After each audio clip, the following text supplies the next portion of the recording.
I want to talk about some easy aerobic conditioning that I feel gets really underutilized in athletics. Is actually really simple and easy to implement within your conditioning for your teams, especially early in the off season or something in season that you can incorporate to help promote recovery. So when we're talking about easy aerobic work, we're talking about zone two primarily, with your heart rate being around 60 to 70% of your heart rate max. Now, how you're going to find that out roughly, the easiest way to do is take 220 minus your age and then find the percentage off of that. Now, the guidelines for doing aerobic work is very, very, very simple. Should be able to hold a conversation. That's a great way when we go like intensity scales. If I can hold a conversation with you while you're doing it and you're not taking a lot of breaths in between each sentence, that's going to be the right amount of intensity if you do not have access to any kind of heart rate monitoring. And we can do this anywhere from 30 to 60 minutes. Now, you obviously want to build up to that over time. And usually it can be done through running off your feet. We can use bikes, we can use Versa climbers, we can use the rowers, we can even walk on an incline.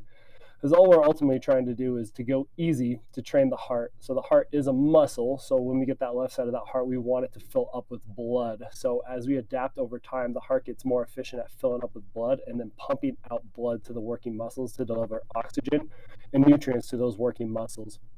It's also going to allow us to recover better in between more intensive bouts when we play our sport, in terms of like, if I, in tennis, for example, if I play a long rally for 40 seconds, if I have a better aerobic base, that's going to allow me to recover a lot better than if I just did more interval training year round. You know how I'm going to program it? Very, very, very simple. We can go 2 to 3 times a week. When you're starting out in the off season or in the in season, off season, we're going to go 2 to 3 times. You can start out very slow, easy, progress into it. Start at the low end, 20 to 30 minutes, and then build up over time. And then once it's developed, you only need to touch up on it maybe once every 28 days, plus or minus three. And then in the in season, if you are looking for some kind of recovery or to touch up on it, you can do it once every 3 weeks.